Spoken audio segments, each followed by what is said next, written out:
currently it is April 8th. It is almost noon, which means we are about 40 minutes away from the start of the total solar eclipse. I was really lucky in 2017 that the solar eclipse actually happened right over my house. I didn't have to go anywhere to see totality. I actually walked down to the park that was like half a mile from my house and just sat outside in the grass and watched the totality happen. And it was an awesome experience. And I was really excited to see that I was near the path again.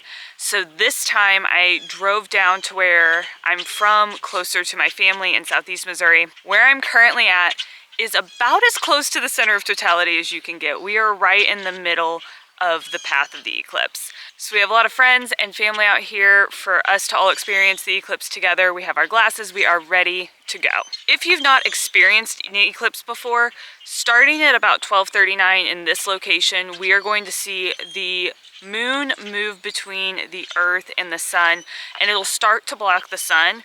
However, the sun is super bright, so until you get to totality, which for us is at 1:56 p.m., you're still going to see sunlight. It's still going to be light out. It'll just start to get a little bit darker. But when totality happens, which will be about 4 minutes total where we are at, the last time I experienced it, it was crazy. Like crickets started coming out and it got completely dark. The animals started acting like it was nighttime. It's a really awesome experience. I'm excited to get to do it again and bringing you guys along with me.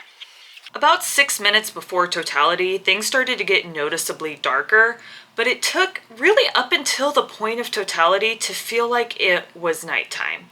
And here is our initial reaction to being in the path of totality. Oh, wow. Wow. Oh my gosh. Wow.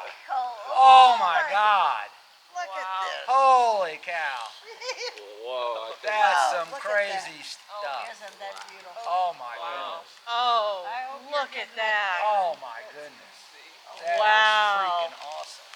There were a few neat things that we noticed during the eclipse that I'm going to share with you right now. So the first was what we thought were solar flares. What is that? Do you see something red on the edge of the... On the edge? Yeah, it's one of the flares. It's a flare. It's a solar flare. Yeah. They actually happen to be solar prominences. These are large plasma structures that erupt from the sun but remain intact and attached to the solar surface for weeks at a time. My husband captured these awesome photos, but you could actually see some of this with the naked eye while totality was happening. Another thing that we noticed was there was like a sunrise in every direction. You can see it a little bit in the videos here. It just looked like a little bit hazy on the horizon. We also noticed that the temperature dropped relatively quickly after we were in totality. Considering we were in it for 4 minutes, by the time that it was done, there was a noticeable temperature difference. And 4 minutes doesn't sound like a lot of time, but compared to the first time that I saw a solar eclipse, which was less than half of that, I got to experience more of this event, but just like that, it was over. It's coming out. Oh, it's it's over. Here it comes. Yep. Yep, Wow. it's back in. Yep. Oh, crap. It's over.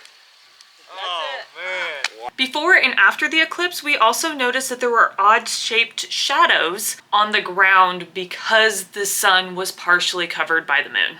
Overall, the eclipse experience was awesome, and if you ever get the chance to find yourself in the path of totality, I highly, highly recommend it.